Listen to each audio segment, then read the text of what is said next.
सुप्रभात। गुरुवर के आत्मबल से आत्मानंद, ये हमारी आज की आध्यात्मिक चर्चा का विषय है। गुरुवर के आत्मबल से आत्मानंद।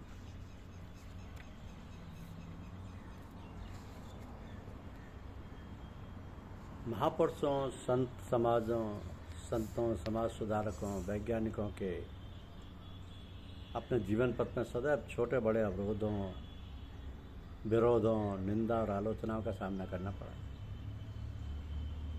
जो समाज की कुरीतियों, अंधविश्वासों, अज्ञानता को बताते समझाते हुए सुसंकृत समाज निर्माण में आगे बढ़ते हैं। उन्हें अनेक षड्यंत्रकारी बाधाओं का सामना करना ही पड़ता है, क्योंकि दुष्टों और नीचों का स्वभाव तो असुरतापूर्ण होता ही है। वे सत्कर्मों में सामाजिक बुलावा पैदा करते हैं, उपहास करते हैं, गालियाँ भी देते हैं और झूठी भ्रांतियाँ भी फैलाते हैं। महापुरुषों को अनेक प्रकार से जलील एवं महत्वोत्साहित किया जाता है, लेकिन सत्पुरुष आत्मबली दृढ़ संकल्पी होते हैं। वे आलोचना और अवरोधों की परवाह नहीं करते और अपने पथ पर निरंतर अग्रसर होते हैं। महात्मा बुद्ध को एक दुष्ट लगभग प्रतिदिन कटु वचन और गालियां सुनाया करता था, परंतु तथागत प्रतिवाद में इसका कोई उत्तर नहीं देती। उनके शिष्यों ने जब महात्मा बुद्ध से संबंध में बात की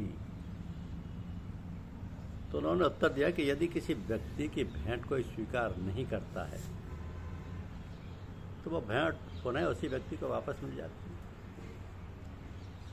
ये सुनकर सभी चुप हो गए। ऐसे यूनान के प्रसिद्ध दार्शनिक सुकरात की पीठ पर एक बार किसी दुष्ट ने लात मार दी, जिससे वो गिरते गिरते बचे। अब उनके शुभचिंतकों को यह घटना बहुत बुरी लगी। उन्होंने बदला लेने का विचार बना लिया, परंतु सुकरात ने उन लोगों को रोका और कहा कि लात मारने वाला मूर्ख था, हम तो समझदार हैं, तो इसका बदला लेना उचित नहीं है। सुकरात की पत्नी बहुत तेज व उग्र स्वभाव की महिला थी। कार्यों की व्यस्तता का कारण या लोगों की आध्यात्मिक गूढ़ अर्थ समझाने, सत्संग आदि के कारण घर लौटने में सुकरात को अक्सर देर हो जाती थी। एक बार रात में अपने मित्रों के साथ कुछ देर से ही घर लौटे। उन्हें मित्रों के साथ देखकर पत्नी बहुत क्रोधित हो गई। इसी क्रोध में गंदे पानी से भरी बाल्टी सुकरात के ऊपर पलट दी।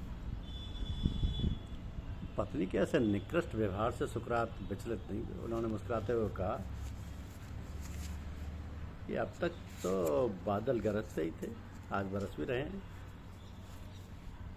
पत्नी का क्रोध उनकी सहिष्णुता, विनम्रता के समक्ष लुप्त हो गया। वे सुकरात से अपने कृत्य पर क्षमा प्रार्थना करने लगी। उस दिन से उसका स्वभाव भी परिवर्तित हो गया। संत कबीर के निंदकों को देखिए। संत कबीर के निंदकों एवं ईशालु कुप्रचारकों ने एक वेश्या को पटाकर उनके ऊपर चरित्रहीनता का आरोप भरे बाजार में लगवाया।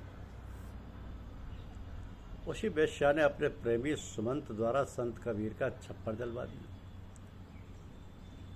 संत के सत्संगियों को धूप में बैठना पड़ा। इससे कबीर को बहुत कष्ट हुआ और आकाश की ओर देखते हुए मुंह से उफ निकल गया।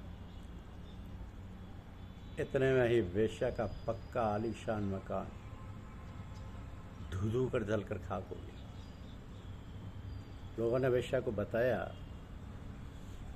कि संत को सताने का यही फल है। वेश्या कबीर जी के पास गई तो उन्होंने कहा, मैंने कुछ नहीं किया, तेरे यार ने मेरी झोंपड़ी जलाई तो मेरे यार ने भी तेरा घर जला दिया। कबीर साहब को जान से मारने के लिए अनेक बार षड्यंत्र भी रचे गए, लेकिन भगवत कृपा से उनका बाल बांका ना हो सका। संत को सताने वालों, उनकी निंदा करने वालों पर प्रकृति का कोप निश्चित रूप से होता ही है। गुरु नानक देव जी का भी अपने समय में बहुत विरोध हुआ। उनकी निंदा आलोचना हुई, उल्टा मार्ग दसेंदा जी आदि कहकर उनको सताने का भरपूर प्रयास किया गया। नानक देव जी ने समाज में फैली रूढ़ियाँ, कुरीतियों पर कड़ा प्रहार किए। उनका कहना था कि हिंदू, मुसलमान, ईसाई आदि सभी एक ही ईश्वर की संतान हैं। मनुष्यों ने अपने स्वार्थ बस ऊंच नीच, भेदभाव एवं पाखंड का सृजन किया है। ये सुनकर पुरातन पंथी बौखला गई। परंपरावादी और अंधविश्वासी लोगों ने अनेक प्रकार से उनका विरोध किया। नानक जी लोक कल्याण हेतु इंसानियत के प्रचार में लगे रहे। ईश्वराभिमुख होने के मार्ग प्रशस्त करते रहे तथा धैर्यपूर्वक धर्म प्रचार करते गए और कालांतर में अधिकांश लोग उनके समर्थक हो। तो दुष्टों और नीचों का स्वभाव तो असुरतापूर्ण होता ही है। वे सत्कर्मों में बाधा डालते हैं, उपहास करते हैं, गालियाँ भी देते हैं, झूठी भ्रांतियाँ भी फैलाते हैं। महात्मा ईशा पर अनेक झूठी आलोचनाओं का कोई प्रभाव नहीं पड़ा।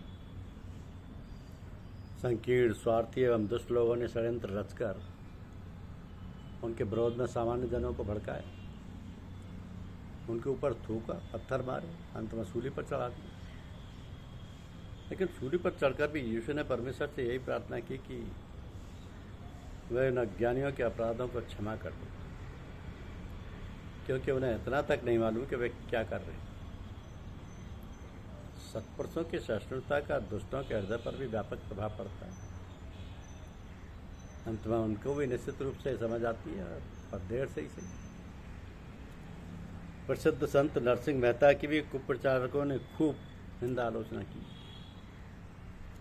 उन्हें जाति से बहिष्कृत करवा दिया। संत विद्रोहियों ने चंचला नामक एक वेश्या को उन्हें भ्रष्ट करने के लिए भेजा, किंतु संत की कृपा दृष्टि और उनके पावन उपदेश से उस वेश्या का जीवन ही बदल गया।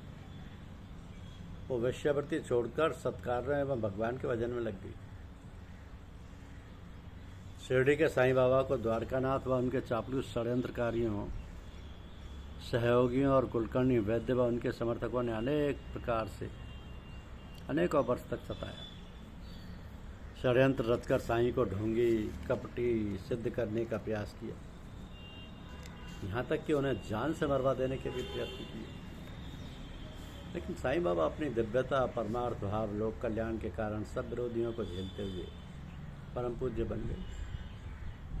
अंत में दुष्टों ईर्ष्यालुओं को भूखी खानी पड़ी। अंत में वे भी साईं को श्रद्धा से मानने लगे।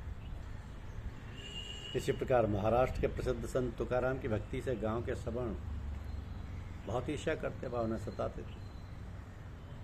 उनके बनाए अभ्यंगों या पदों की कॉपियां दुष्टों ने चुराकर नदी की रेत में गाड़ दी। तुकाराम बहुत दुखी हुए, यद्यपि बाद में कुछ रचनाएं मिल गई। एक और महान संत श्री एकनाथ जी महाराज को भी अपने जीवन में अनेक अवरोधों, विरोधों, अपमानों को सामना करना पड़ा। तो संतों को सताना, परेशान करना, अपमानित करना,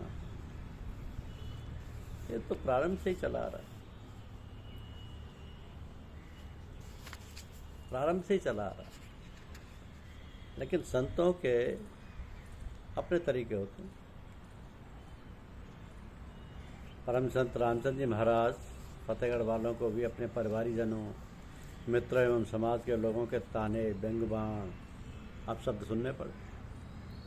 वे कहते थे कि सबको सहन करते हुए शांत चित्त से अपने कर्तव्य पथ पर डटे रहना ही सबसे बड़ी तपस्या है। निष्ठापूर्वक अपने मूल उद्देश्य की ओर अग्रसर होते रहे और पूर्णता को प्राप्त कर जन कल्याण में ही संपूर्ण जीवन व्यतीत किया। बाबूजी महाराज भी कहते हैं कि कष्ट और विपत्तियों का मेरा निजी अनुभव भी मेरे सामने है। उस पर काफ़ी कुछ सोचने के बाद मैं इसी निष्कर्ष पर पहुंचा हूँ कि कष्ट और व्याधियाँ छिपे रूप में प्रकृति का वरदान है, जो संस्कारों के भोग से मुक्ति दिलाने में हमारी मदद करती है। जब बच्चे कुचे संस्कारों का सफाया हो जाता है तथा मन का आंतरिक झुकाव इधर हो जाता है, तो आध्यात्मिक प्रगति अबाध रूप से होती है। अबाध रूप से। तो संतों के अपना आत्मबल है, जिससे वो सदैव आत्मानंद की स्थिति में सहज ही पहुँच जाते। धन्यवाद। यूट्यूब चैनल को लाइक, सब्सक्राइब अवश्य करें।